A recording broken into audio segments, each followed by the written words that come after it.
As you can imagine, it's a very stressful, new, overwhelming situation for rescue dogs to be adopted into a new home. And so being patient with your dog is very important in helping them feel safe and loved in their new home. And being patient mostly just means reading your dog's body language and following their lead. They will tell you if they're uncomfortable with something or if you're moving too fast around them. And going along with being patient with your new rescue dog is also showing them empathy. A lot of rescue dogs have come from really traumatic situations, and just being in a shelter can be really stressful for a dog as well. My first dog that I brought home when I was about 7 years old, Mr. Ed, he had been in the shelter for about a year before we brought him home. And as people have heard, shelters can be a very stressful environment. As amazing as the people are who work in shelters, and thank goodness for them, it's still a very stressful situation for a dog. And just showing them as much kindness as possible in the beginning of their time with you is going to go a long way and help them create a strong bond with you in the beginning. The next tip I have for new rescue dog owners is being as prepared as possible with all the things you could need for dog ownership. And that would include having a crate, a comfy bed for them, a bowl, the right kind of food you're looking to feed them, and toys, especially toys that came with them from the shelter or foster that they might have been in. That will just go a long way in helping them feel more comfortable in their new environment. Going along with being as prepared as possible going into this new experience is making sure that your house and your backyard or any areas they'll be in are dog proof.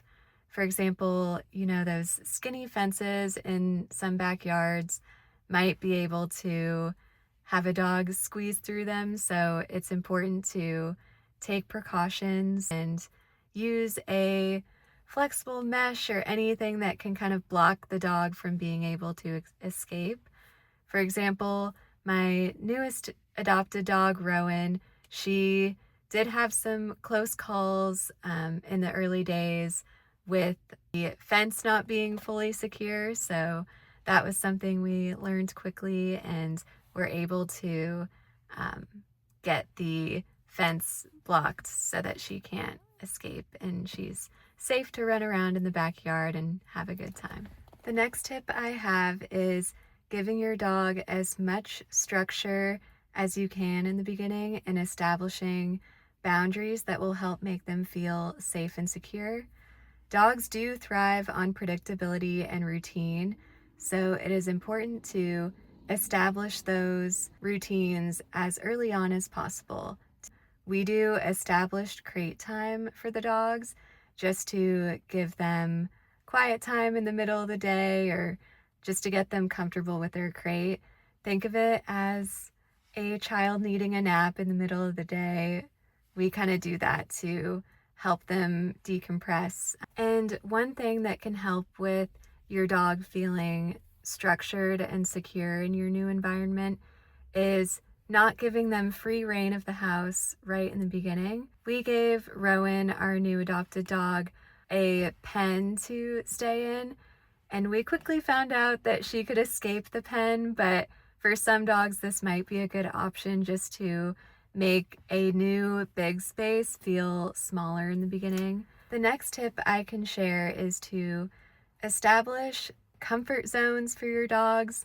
Both Toby and Rowan have their own space where they can go to be alone or decompress if they're ever feeling overwhelmed.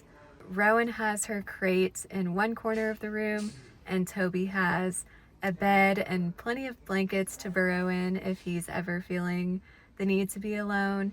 And that was established pretty early on when we had adopted both dogs, and so they each know that they can go to their individual spaces if they're ever feeling overwhelmed. And if you have any additional tips and tricks for new or prospective rescue dog owners, please feel free to leave them down below. And thanks again for watching Mara's Mutts, and see you next time.